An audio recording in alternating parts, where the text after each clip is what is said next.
The moment we were about to exchange rings at our wedding, my wife Judy suddenly asked for a 5-minute break. She turned and walked away from the stage. I saw tears gathering in her eyes.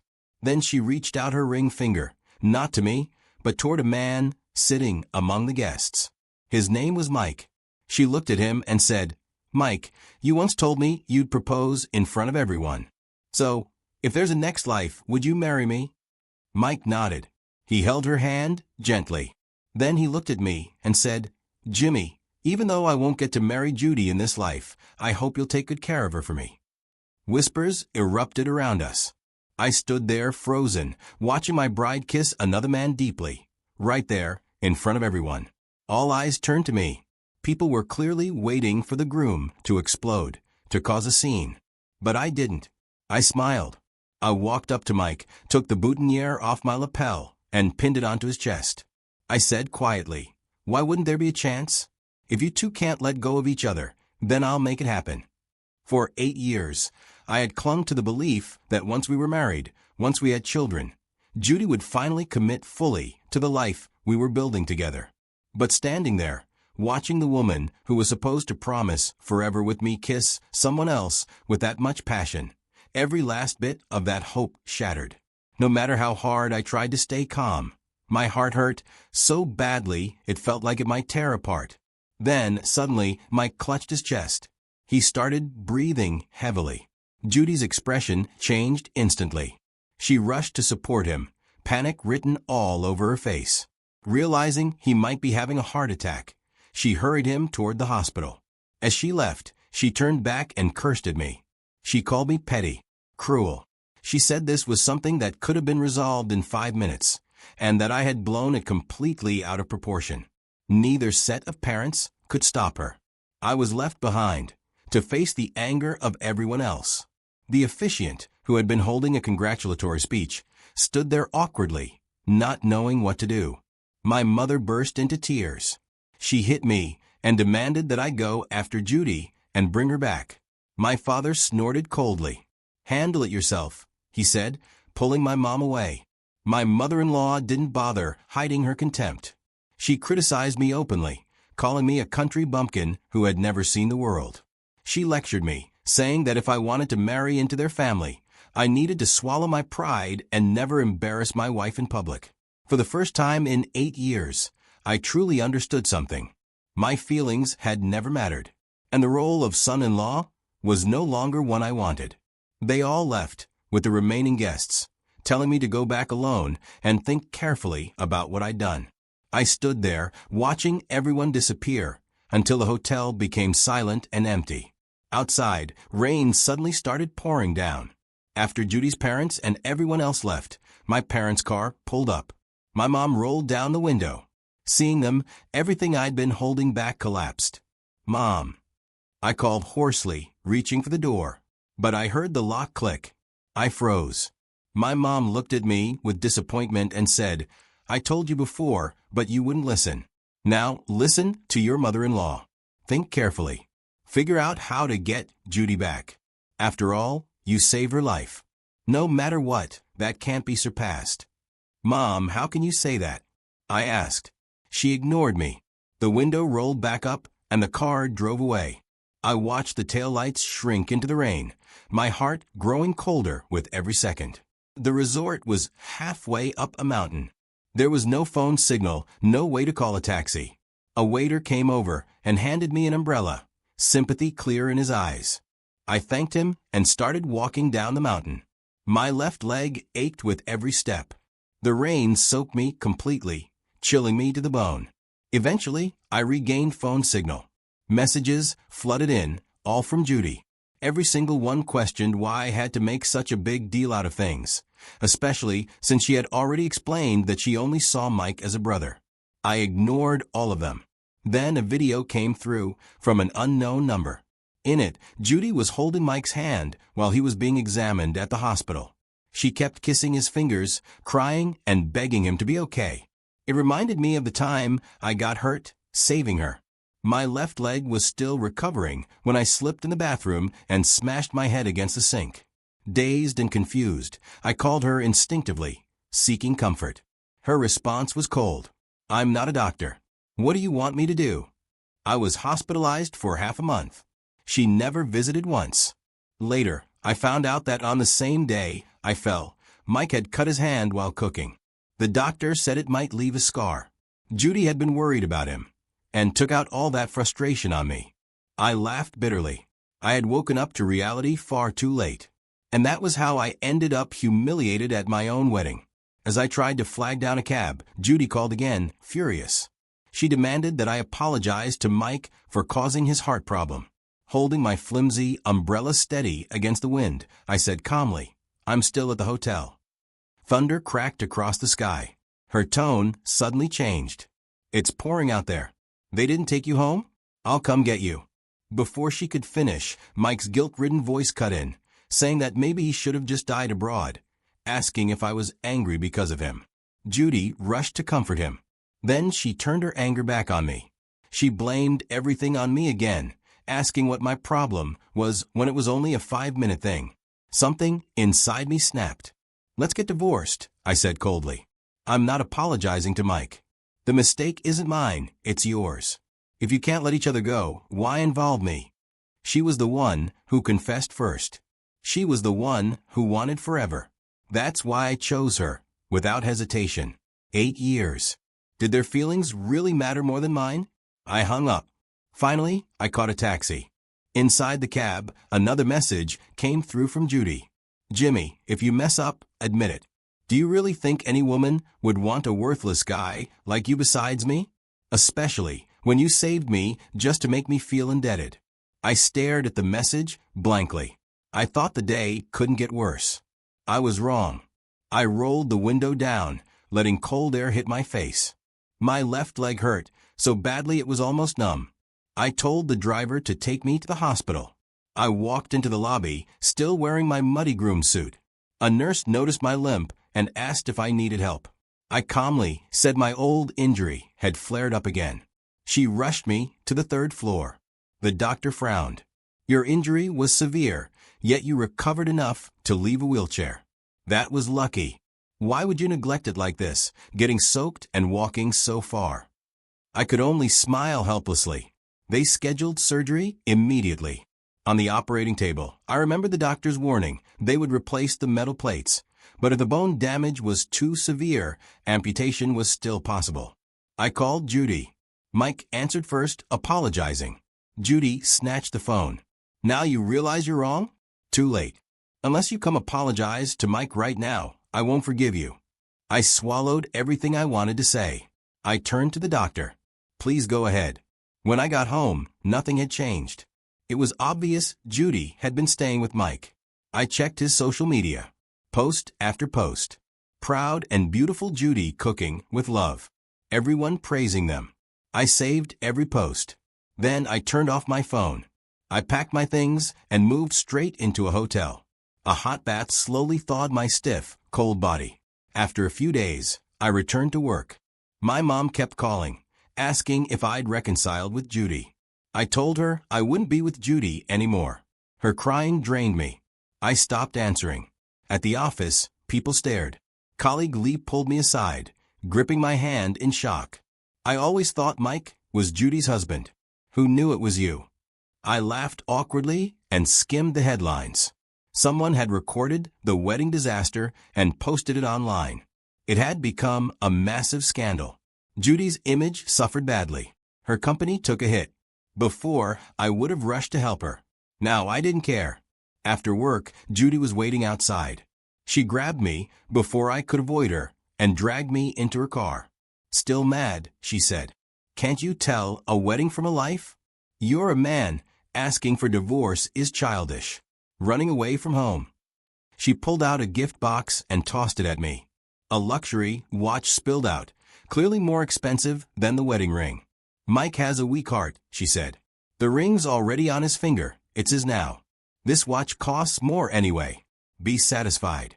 The price tag read $999,999. A last-minute purchase. Before, she would comfort me. Now, she just put a price on my feelings. I placed the watch back.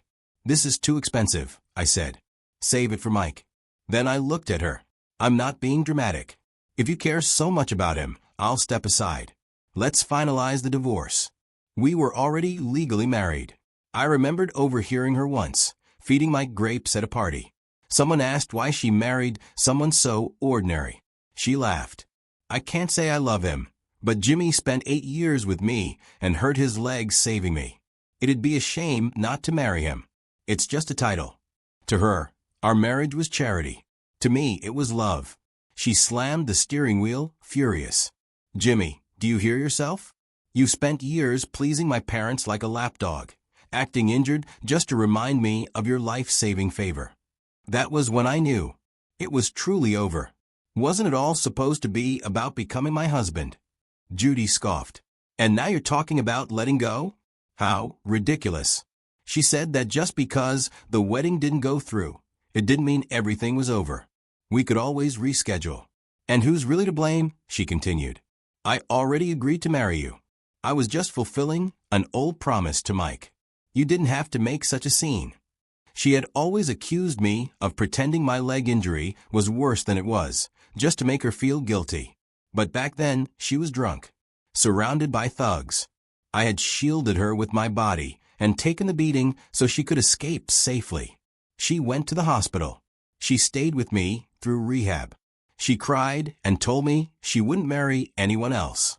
She knew all of that. But the moment Mike came back, she regretted everything and blamed me for it instead. She slammed the horn, the sound sharp and grating. If this had happened before, I would have already apologized, explained myself, begged her to calm down. But now, I didn't even feel like arguing. I turned my head and stared out the window at the passing scenery. After a while, maybe because she didn't get the submissive apology she was waiting for, she called out softly, Jimmy. I closed my eyes and didn't answer. The GPS kept updating traffic conditions. When we were about 0.22 kilometers from our destination, her phone suddenly rang. Mike. He was panting, saying his heart was acting up again, sounding like he was about to die. Honestly, I was tired of hearing it, even if he wasn't tired of saying it. Ever since he returned to the country, every important holiday came with a heart episode. Anyone with eyes could tell he was faking it. Anyone except Judy. I spoke first. Just drop me off at the next intersection. Judy looked at me in surprise. You're not mad? You're not insisting on coming with me? I shook my head. I used to hate her being alone with Mike. I would suggest going with her to see him. Back then, she would insult me, call me dirty, petty, tell me to learn decency for Mike. She frowned, her phone vibrating nonstop. The car reached the intersection. As I opened the door, she grabbed my wrist. Her expression was complicated. I'll go check on him and then come back to take you to dinner, she said. Rest assured, this position is still yours. Don't be mad. I'm not mad, I said, trying to pull free. She tightened her grip. Jimmy, you're different now. Not jealous anymore. What's there to be jealous of? I smiled faintly. Mike treats you like a sister. It's normal for him to call you first, right? Go on. I pried her fingers off and stepped out of the car. I took a cab back to the hotel, ate at the buffet, and went straight to sleep. Half asleep, Judy called. She explained that Mike couldn't be left alone, so she couldn't take me out for dinner. She told me not to wait for her. I've already eaten, I mumbled. There was silence on the other end. Then she gritted her teeth. Do you really have to be like this? Yes, I muttered, hung up, and went back to sleep.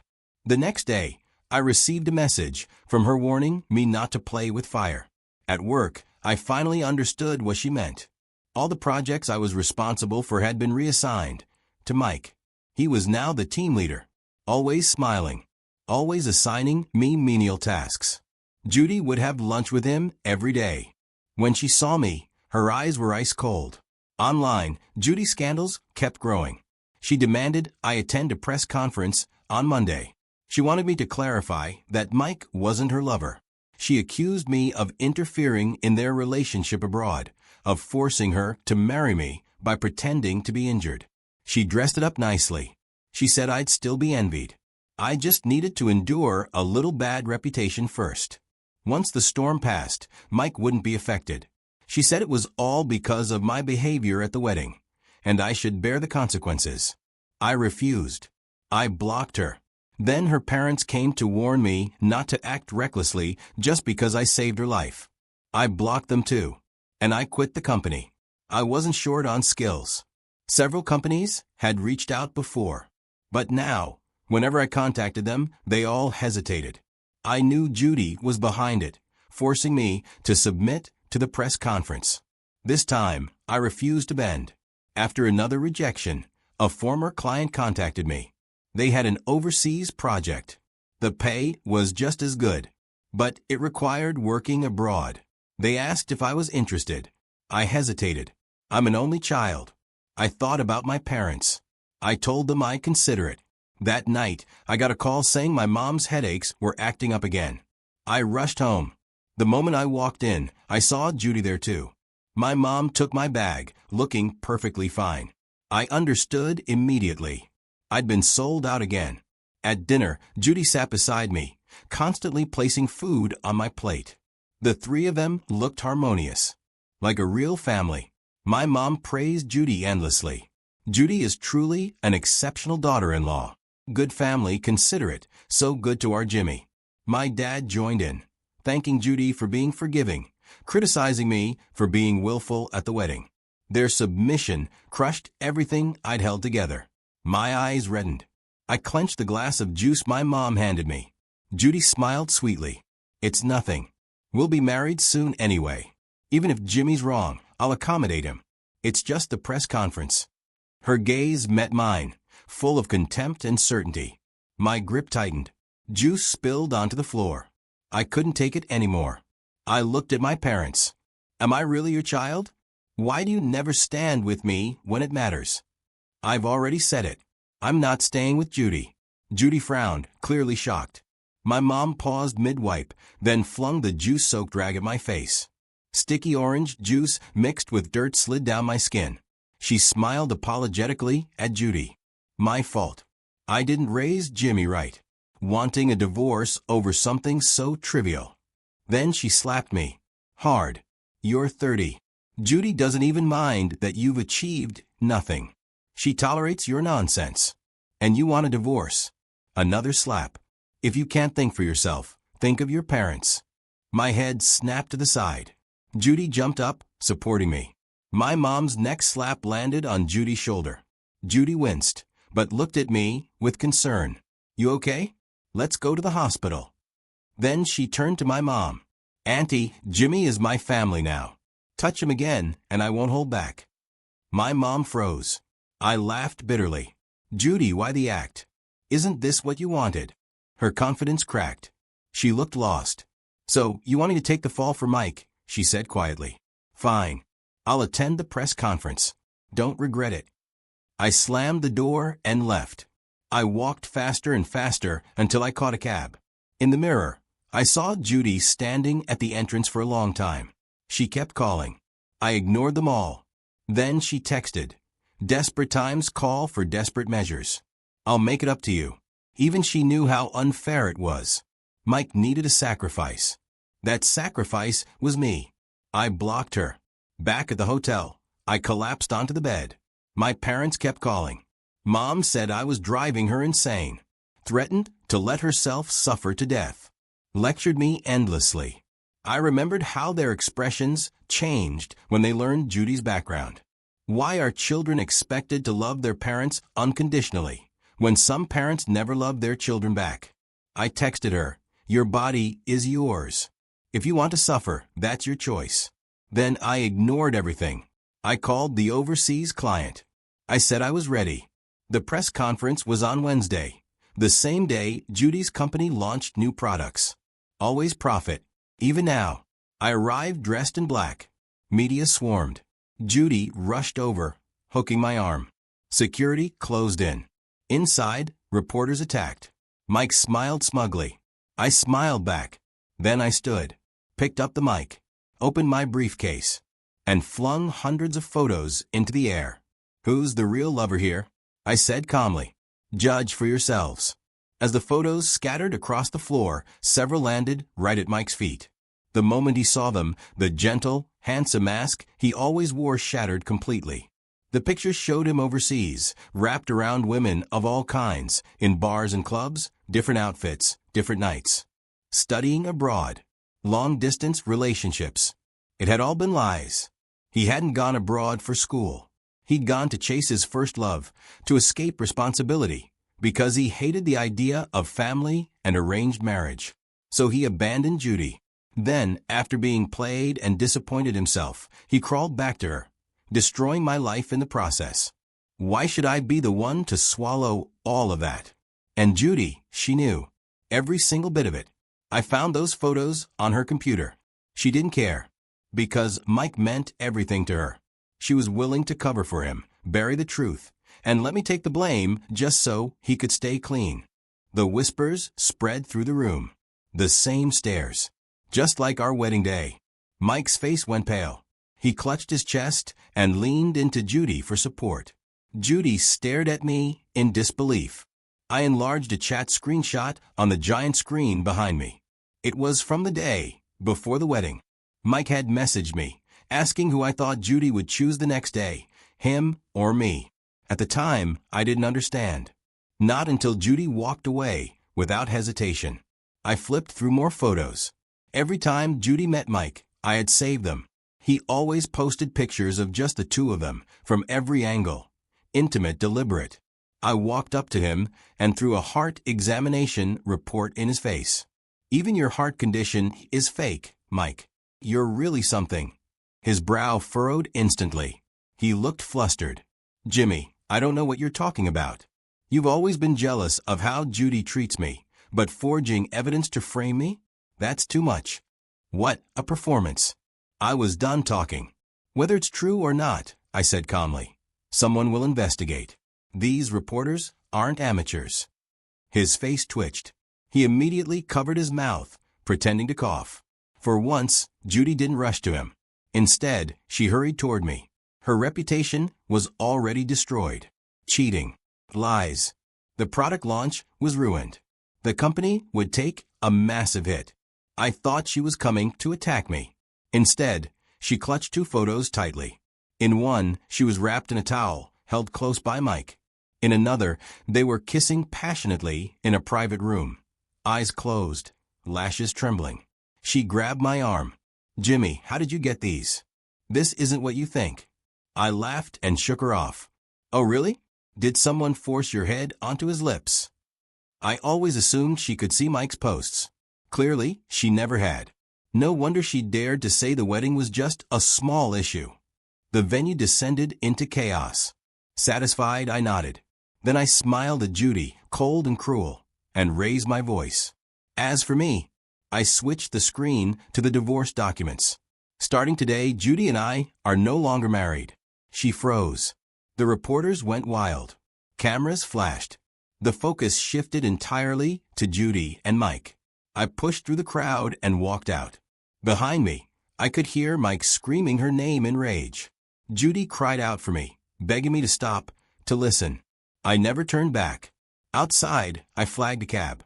Before I could leave, Judy's parents rushed over, demanding answers. I smiled brightly, just a small token of appreciation. The incident exploded online. My parents kept calling, accusing me of losing my mind. They begged me to cooperate with crisis PR. That was when I finally understood. As an only child, I'd sacrificed too much. I always believed parents were right, that they loved me, even if they showed it badly. But I was wrong. Some parents don't love their children.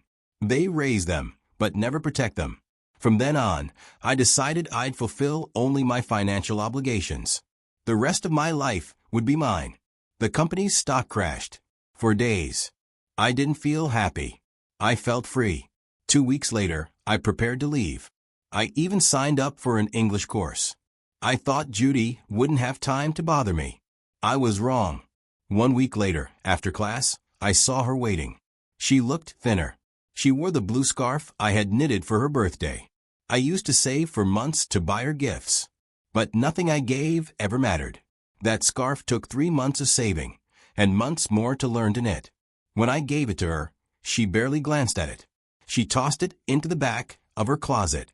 When I asked her to try it on, She stared at my pricked hands and frowned. You didn't knit this yourself, did you? You wouldn't do something so stupid. I hid my hands. Now, she adjusted it, deliberately. Does it look good? I thought you threw it away, I said flatly, turning to leave. She followed me into the narrow hotel hallway. You still have a leg injury. How can you stay here without money? I can help. I cut her off. You ruined the launch. You ruined yourself. You ruined Mike. She hesitated. It wasn't your fault.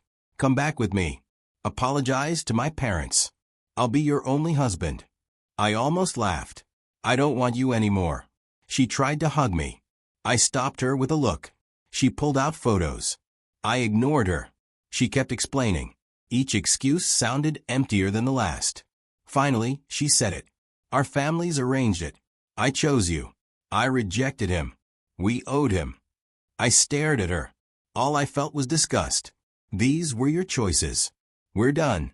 I showed her the divorce certificate. She collapsed. Her parents forced the divorce.